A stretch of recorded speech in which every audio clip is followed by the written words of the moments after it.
Hello, welcome, नमस्कार सभी साथियों को। स्वागत करता हूं सभी का इस यूट्यूब चैनल पर। साथियों, रीट मुख्य की भर्ती परीक्षा 2023 के लिए शिक्षण विधियों की टेस्ट सीरीज आरंभ कर रखी है। आज हम तीसरा टेस्ट हल करेंगे। दो ही टेस्ट अभी शिक्षण विधियों के हुए हैं। बहुत ही क्वालिटी वाले प्रश्न, नए प्रश्न देखने को मिलेंगे आपको। रीट लेवल 1 के लिए भी और रीट लेवल 2 के लिए भी बेहद उपयोगी है, चाहे लेवल 2 में आपका कोई सा भी विषय क्यों न हो। तो चलिए शुरू करते हैं इस वीडियो को। रोड डेली इस यूट्यूब चैनल पर 3 वीडियो आपको निःशुल्क प्रोवाइड किए जा रहे हैं। कौन कौन से?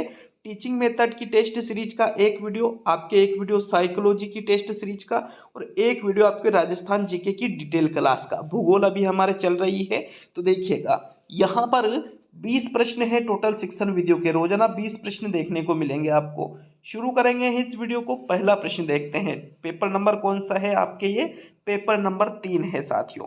पहला प्रश्न है आपके, शिक्षा एक है। क्या है शिक्षा?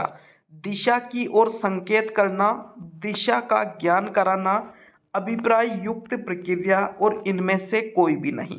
तो मैंने आपसे बोल रखा है कि कोई नहीं वाला विकल्प आपका आंसर नहीं होता है। देखो, शिक्षा दिशा का ज्ञान कराना शिक्षा नहीं है साथियों, बल्कि अभिप्राय युक्त प्रक्रिया। अभिप्राय का मतलब उद्देश्यपूर्ण, उद्देश्यपूर्ण प्रक्रिया होता है साथियों। जिसका कोई उद्देश्य हो, जिसका कोई अर्थ निकले, जिसका कोई सार्थक अर्थ हो, तो ऐसी प्रक्रिया है आपके शिक्षा। दिए गए विकल्पों के अनुसार आपके थर्ड विकल्प सही है पहले प्रश्न में। प्रश्न संख्या 2 की ओर बढ़ेंगे। दूसरा प्रश्न क्या पूछ रहा है? संपूर्ण विद्यालय का वातावरण किसके अंतर्गत आता है? औपचारिक शिक्षा के अंतर्गत, अनौपचारिक शिक्षा के अंतर्गत, पाठ्यक्रम के अंतर्गत, और पाठ्यचर्या के अंतर्गत। चाहे आप लेवल 1 से या लेवल 2 से, कोई से भी विषय से रीट मेन एग्जाम 2023 की तैयारी कर रहे हो, तो ये आपको 60 अंक की जो टेस्ट सीरीज है, 60 अंक की साथियों, लेवल 1 के लिए भी और लेवल 2 के लिए भी। जरूर मिस मत करना इन चीज़ों को। चाहो तो इनके अलावा भले कुछ मत पढ़ना, आपका काम हो जाएगा बिल्कुल। देखो, संपूर्ण विद्यालय का जो वातावरण होता है, ये पाठ्यक्रम के अंतर्गत नहीं आता है, क्योंकि पाठ्यक्रम के अंतर्गत तो जो किताबें होती है, सिर्फ उनमें जो पाठ वगैरह होते हैं, उनमें जो सामग्री होती है वही आता है। अब औपचारिक या अनौपचारिक, जी नहीं, संपूर्ण विद्यालय का वातावरण पाठ्यचर्या के अंतर्गत आता है। किसके अंतर्गत आता है? पाठ्यचर्या के अंतर्गत, जिसको हम कहते हैं करिकुलम। क्या कहते हैं साथियों? करिकुलम के नाम से इसको जाना जाता है, पाठ्यचर्या को। विकल्प नंबर आपका 4 सही है दूसरे प्रश्न में। आगे बढ़ेंगे प्रश्न संख्या 3 की ओर। तीसरा प्रश्न देख लेते हैं। आपके प्रश्न संख्या 3, मानसिक विप्लव की सर्वश्रेष्ठ विधि है। भाषण है, मानसिक उद्दोलन है, अनुकरण है, या पाठ्य पुस्तक पढ़ाना। तो मानसिक विप्लव के लिए जो सर्वश्रेष्ठ विधि है, उसका चयन आपको प्रश्न संख्या 3 में करना है। भाई, मानसिक विप्लव की सर्वश्रेष्ठ विधि भाषण, अनुकरण या पाठ्य पुस्तक पढ़ाना नहीं है, बल्कि क्या है? मानसिक उद्वेलन या मानसिक उद्दोलन ही मानसिक विप्लव की सर्वश्रेष्ठ विधि मानी जाती है। स्टार कर लेना क्वेश्चन को, इंपॉर्टेंट क्वेश्चन है एग्जाम के लिए साथियों। सेकंड विकल्प तीसरे प्रश्न में सही है। आगे बढ़ेंगे प्रश्न संख्या 4 की ओर। चलिए चौथा प्रश्न देखेंगे। प्रोजेक्ट विधि का सर्वप्रथम शिक्षण में प्रयोग किसने किया? किलपेट्रिक ने, मॉन्टेसरी ने, जॉन ड्यूवी ने, और रूसो ने। तो देखो, जो प्रोजेक्ट विधि है, प्रोजेक्ट विधि की बात की जा रही है, इसका सबसे पहले शिक्षण में प्रयोग किसके द्वारा किया गया? किलपेट्रिक के द्वारा किया गया। प्रोजेक्ट विधि की मतलब परियोजना विधि की बात की जा रही है, और इसके जनक कौन है? किलपेट्रिक। ये WH किलपेट्रिक। पूरा नाम क्या है? विलियम हेनरी किलपेट्रिक इनका पूरा नाम है साथियों। चलिए आगे बढ़ेंगे प्रश्न नंबर 5 की ओर। यहाँ प्रथम विकल्प ही आपका सही रहेगा। आपके प्रश्न संख्या 5, अच्छा, प्रोजेक्ट विधि में करके सीखा जाता है, और करके सीखना ये जो विचारधारा है, ये जॉन ड्यूवी की विचारधारा है। मतलब प्रोजेक्ट विधि जॉन ड्यूवी की करके सीखने की विचारधारा पर आधारित है, और किसके द्वारा दी गई है? किलपेट्रिक के द्वारा दी गई है। ये चीज आपको याद रखना है। प्रश्न नंबर 5 को देख लेते हैं। सामाजिक अध्ययन शिक्षण का प्रमुख उद्देश्य होता है बालक को परीक्षा में पास कराना, बालक को समाज का ज्ञान देना, बालक का सामाजिकरण करना, और बालक को भाषण देना सिखाना। तो जो सामाजिक अध्ययन शिक्षण का प्रमुख उद्देश्य आपको लग रहा है, इनमें से किस विकल्प में दे रखा है? भाई, परीक्षा में पास कराने के लिए सामाजिक अध्ययन नहीं पढ़ाई जाती है। बल्कि बालक का सामाजिकरण करने के लिए। किस लिए?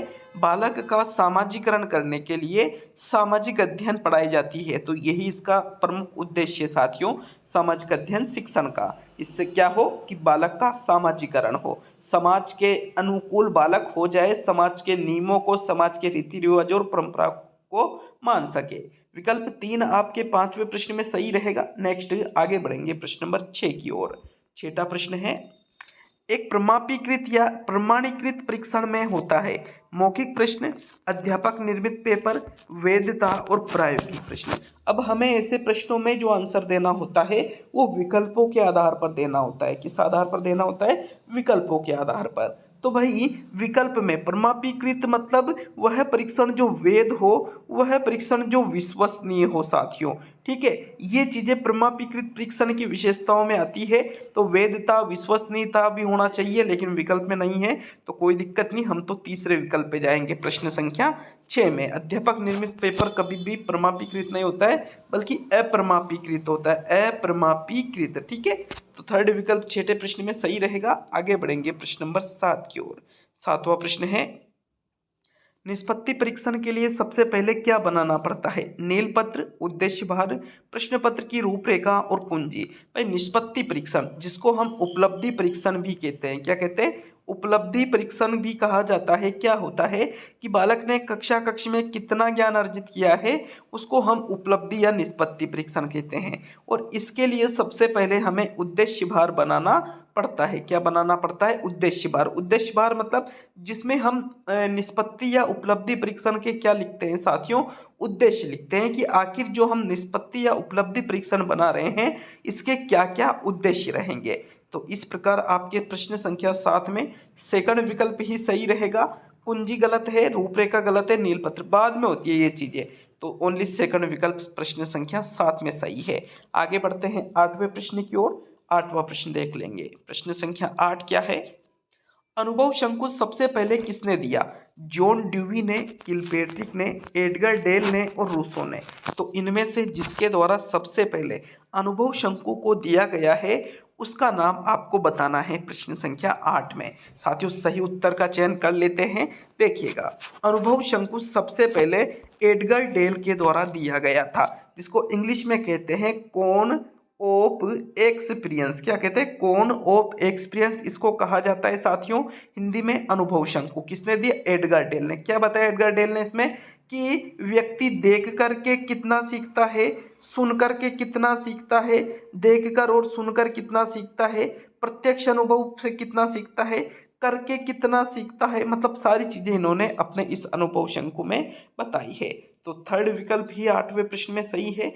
9वां प्रश्न देखेंगे। आपके प्रश्न संख्या 9 क्या है? योजना विधि का प्रथम सोपान है परिस्थिति उत्पन्न करना, योजना का अनुभव, योजना का मूल्यांकन और योजना का नियोजन। तो जो योजना विधि का प्रथम सोपान आपको लग रहा है प्रश्न संख्या 9 में, उसका चयन कीजिए साथियों। कौन सा विकल्प सही रहेगा? तो भाई ऐसा है, योजना विधि का जो प्रथम सोपान है वो क्या है?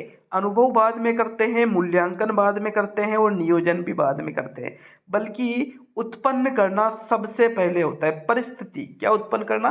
परिस्थिति उत्पन्न करना। जो हम योजना विधि बना रहे हैं, योजना विधि से जो बच्चों को हम पढ़ाएंगे तो बच्चों के सामने पहले परिस्थिति उत्पन्न की जाएगी सबसे पहले, और अंतिम जो बिंदु होता है वो होता है लेखा जोखा करना, आलेखन करना। ठीक है, किसका? योजना विधि का। तो ये भी आपको याद रखना है।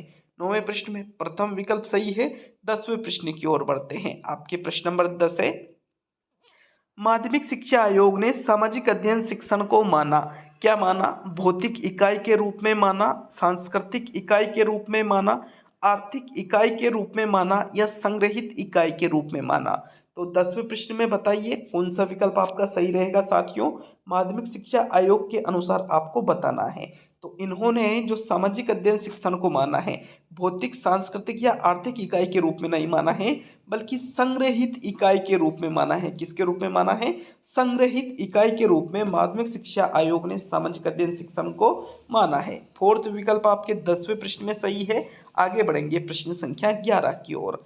11वां प्रश्न देख लेते हैं। आपके प्रश्न संख्या 11 है, एक अच्छी पाठ्य पुस्तक की विशेषता है पाठ्य पुस्तक का उचित नियोजन, अभ्यास कार्य का निर्माण, विषय सामग्री का प्रस्तुतिकरण और इनमें से सभी। तो भाई देखो, एक अच्छी पाठ्य पुस्तक की अगर हम बात करें तो अच्छी पाठ्य पुस्तक का उचित नियोजन होना बहुत ही ज़्यादा जरूरी है, क्योंकि नियोजन ही उचित नहीं रहेगा, आप उसमें अच्छे अच्छे कंटेंट डाल दोगे लेकिन नियोजन आपने सही तरीके से नहीं कर रहा है तो मज़ा नहीं आएगा।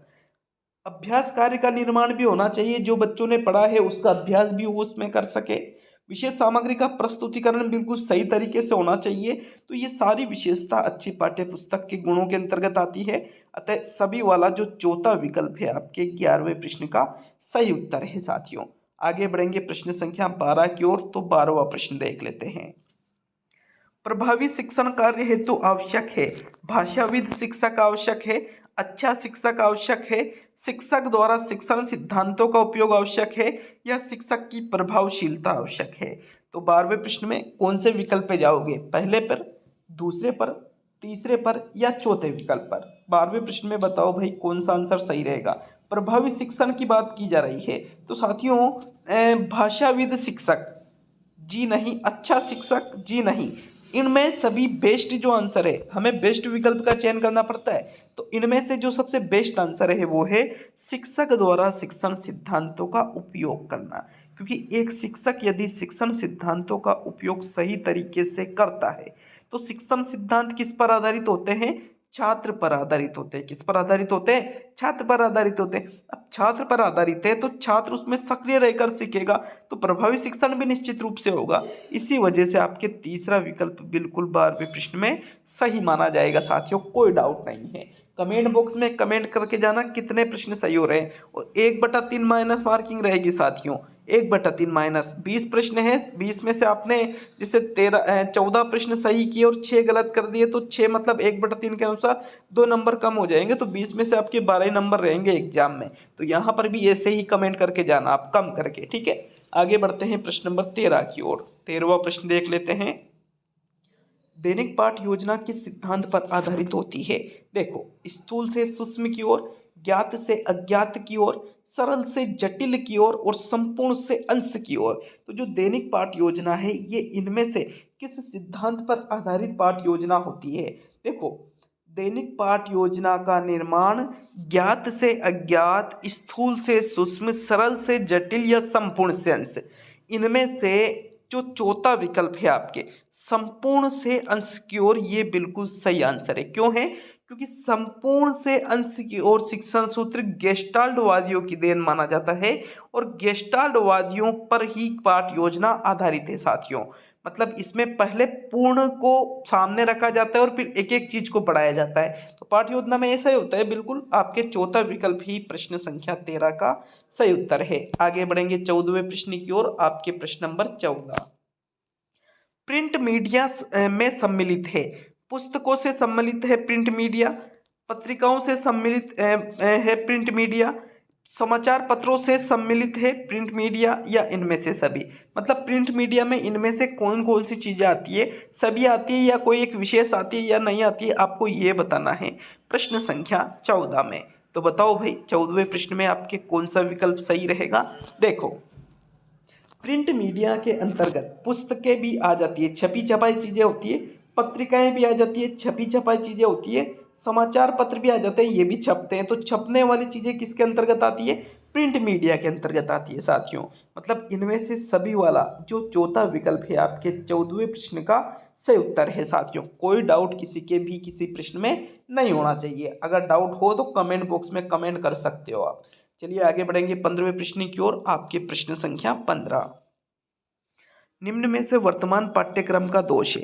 अनुभवों की संपूर्णता का अभाव, व्यक्तिगत भिन्नताओं का अभाव, जीवन से संबद्धता का अभाव, और इनमें से सभी। तो जो वर्तमान पाठ्यक्रम का दोष आपको यहाँ पर लग रहा है उसका चयन प्रश्न संख्या 15 में करना है। बताइएगा कौन सा विकल्प आपके 15वें प्रश्न में सही रहेगा साथियों।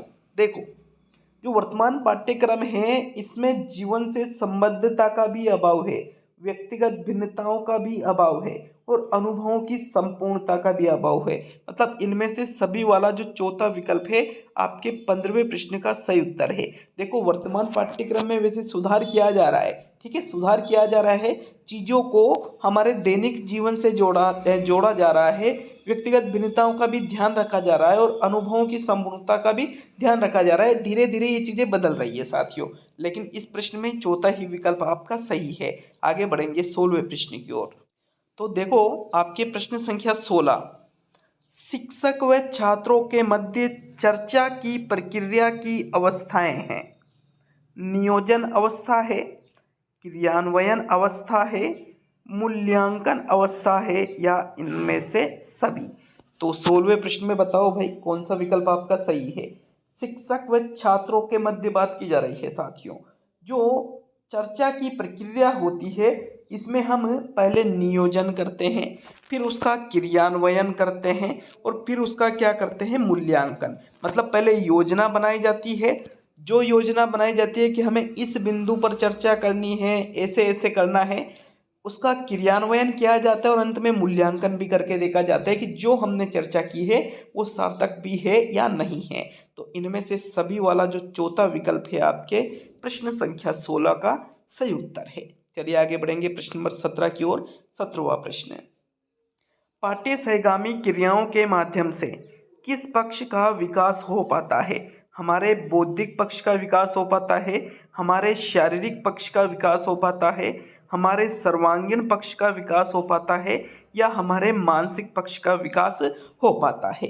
तो 17वें प्रश्न में बताइएगा जो पाठ्य सहगामी क्रियाएं होती है, मतलब जो पाठ्यक्रम के अलावा जो चीज़ें हम बच्चों को कराते हैं साथियों, उनको ही क्या कहा जाता है, पाठ्य सहगामी क्रियाएं। जैसे खेल कूद वगैरह है, अंत्याक्षरी वगैरह है, ये चीज़ें। तो देखो इनसे बालक के बौद्धिक, शारीरिक, सामाजिक इत्यादि सभी पक्षों का विकास होता है। इसी वजह से आपके प्रश्न संख्या 17 में ये जो तीसरा विकल्प है सर्वांगीण वाला, यही आपका सही उत्तर है साथियों। पाठ्य सहगामी क्रियाओं के माध्यम से सर्वांगीण पक्ष का विकास होता है। मैं आपसे कह रहा हूँ टीचिंग मेथड और साइकोलॉजी तो आप नहीं भी पढ़ो और इन टेस्टों को ही अटेंड कर लोगे ना तो भी आपका काम हो जाएगा, बिल्कुल हो जाएगा, लेकिन सही तरीके से अटेंड करना पड़ेगा, चीज़ों को सुनना और समझना पड़ेगा आपको। चलिए 18वें प्रश्न की ओर बढ़ेंगे। आपके प्रश्न संख्या 18, पर्यावरण अध्ययन की शिक्षा आरंभ की जानी चाहिए प्राथमिक स्तर से, उच्च प्राथमिक स्तर से, सेकेंडरी स्तर से और कभी भी।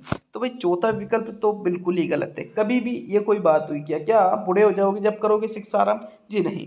पर्यावरण अध्ययन की जो शिक्षा होती है हमारे राजस्थान में कब से, जब बालक साथियों प्रारंभिक स्तर पर होता है तभी से उसको पर्यावरण अध्ययन की शिक्षा देना आरंभ कर दिया जाता है। बिल्कुल सही बात है, प्राथमिक स्तर से ही पर्यावरण अध्ययन की शिक्षा आरंभ की जानी चाहिए। विकल्प एक आपके 18वें प्रश्न में सही है साथियों।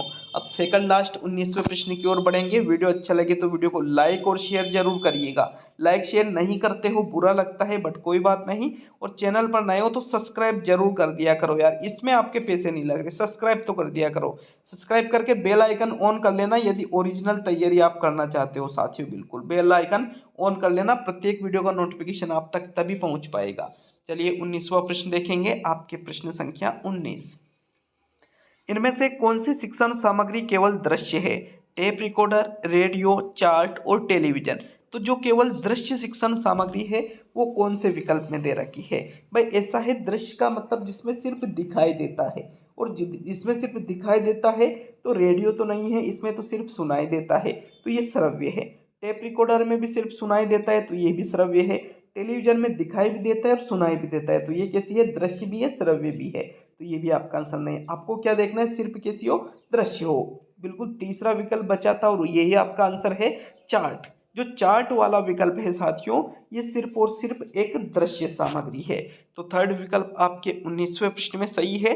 अब आज का अंतिम और 20वां प्रश्न देख लेते हैं।